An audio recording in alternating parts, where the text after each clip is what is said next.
Level 1. The Volunteer. The Green Soul. You are 18 years old, having just left the warm meals of your family table. You join the medical corps because you believe that kindness is a weapon that can heal the world. You step off the train in a pristine white uniform, as crisp as your faith. But reality does not smell of roses. It smells of coal dust, damp fabric, and a pungent stench of antiseptic chemicals so strong it makes your eyes sting. Your job is not to save any heroes. You are a cleaner. You spend 14 hours a day scrubbing dark stains off the train floors, the lingering traces of the soldiers who pass through. You wash mountains of old bandages, your hands soak in cold water until they lose all sensation, the skin turning red and peeling. On the first night, you lie in a narrow bunk bed, listening to the train whistle echoing in the dark, and realize war is not a glory, it is a massive ruin in need of a janitor. Level 2. The Ward Orderly. The Ward Ghost. You were moved closer to the front lines. Now the hospital is a row of tents shaking with every blast of long-range artillery. You no longer clean objects, you care for human beings. Your mission is to make the soldiers, boys who are so young yet whose eyes are already ancient, feel like they are still human. You wash their faces, feed them bland soup, and listen to stories about cornfields back home or girlfriends who are waiting. You begin to learn a terrifying skill, predicting who will not make it just by the rhythm of their breath at dawn. You see the fragility of life like a flickering candle in the wind. Sometimes you feel like a ghost, silently moving between straw beds, trying to hold on to the last bit of warmth for those about to leave this world. Level 3. Field Surgery Assistant. The Tool Keeper. After 6 months, you step into the Cathedral of Silence, the operating room. Here, the light from swaying oil lamps casts giant shadows on the tent walls. You stand opposite the surgeon. Your job is to hand over the correct instrument before he even speaks. You learn to become part of a machine. When anesthesia becomes scarce, you are the one who must hold the patient's shoulders tight, look directly into their eyes, and silently pray. You see what lies beneath human skin, a miraculous complexity that is also incredibly weak.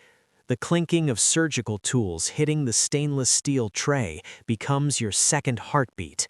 At night, no matter how many times you wash your hands with pungent soap, you still feel a strange haunting clinging to your fingernails. Level 4. Triage Specialist. The Scale of Fate. This is the level where your heart begins to turn to stone. A major battle has just ended, and hundreds of people flood into the hospital courtyard under a torrential rain. Mud and chaos envelop everything. You stand there holding colored cards, red, yellow, green, and black. You have only 10 seconds for each person. You look into the pleading eyes of a young soldier, but his wounds are too severe and medical resources are limited.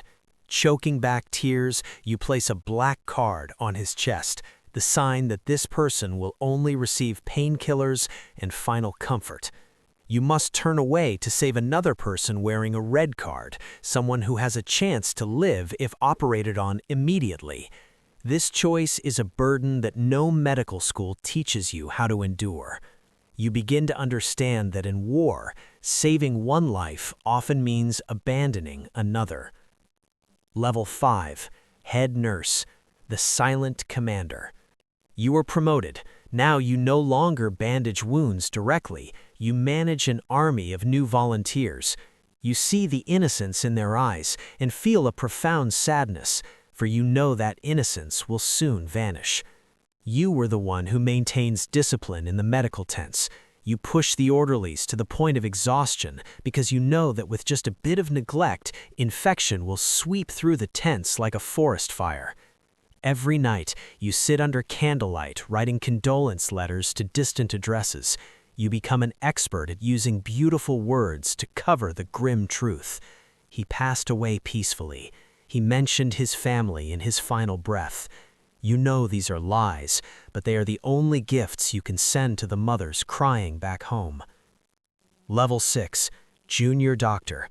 The Junior Doctor. You receive a star on your shoulder. Now you are the one directly holding the scalpel. Responsibility is no longer about tired hands, but about bone-chilling mental decisions. War enters its most brutal phase. Medicines run out.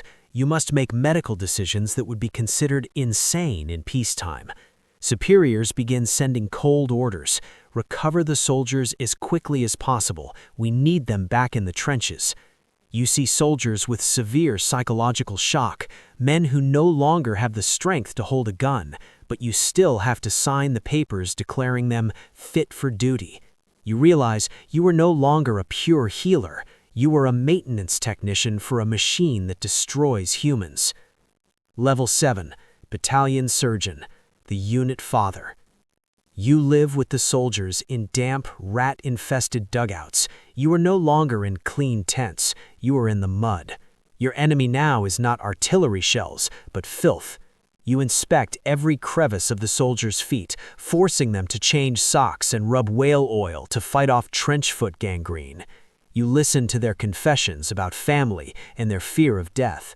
They see you as their final spiritual support, but to you, every soldier is a medical file waiting to erupt.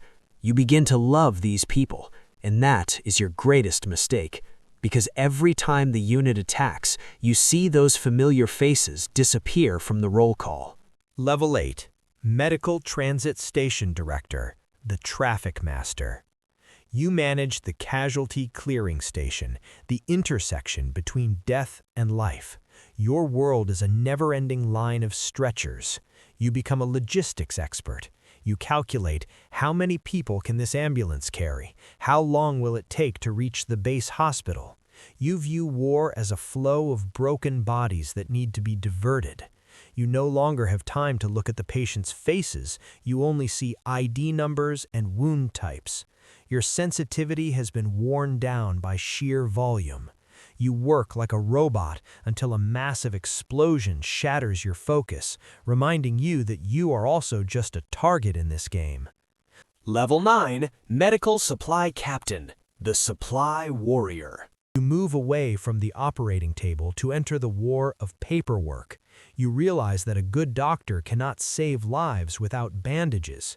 You spend the whole day arguing with the military logistics department. You must trade, bribe, or even threaten just to get a truckload of painkillers instead of ammunition. You learn to see lives through supply numbers. 50 bottles of antibiotics equal 50 lives. You begin to see the coldness of the military system, where a life is sometimes cheaper than a 75mm artillery shell. Your soul is now filled with inventory catalogs and silent indignation. Level 10, Medical Staff Major, the Paper Surgeon. You sit in a clean office at regional headquarters.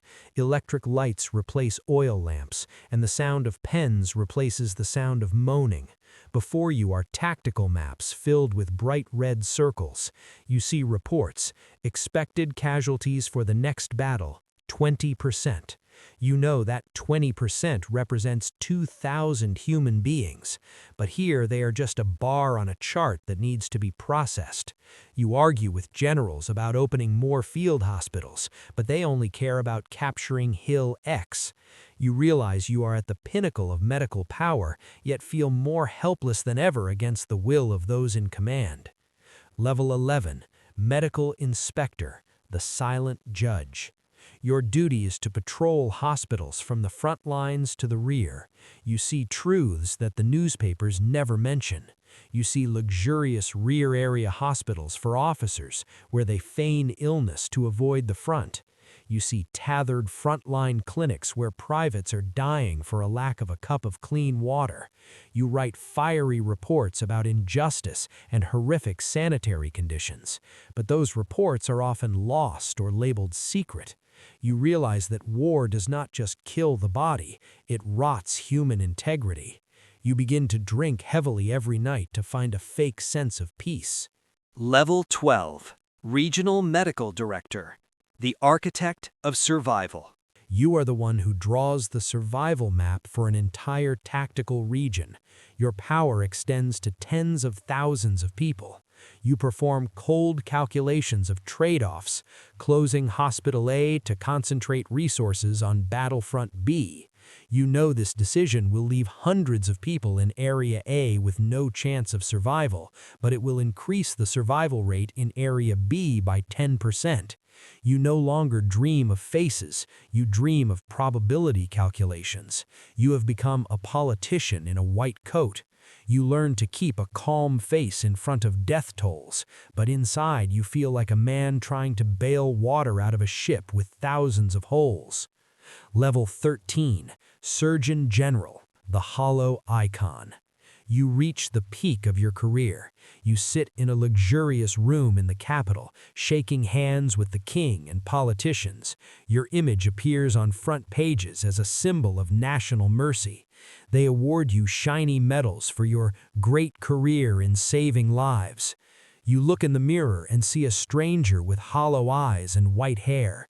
You have all the fame, but every night when the city falls silent, you hear the clatter of the ghost trains from Battlefield.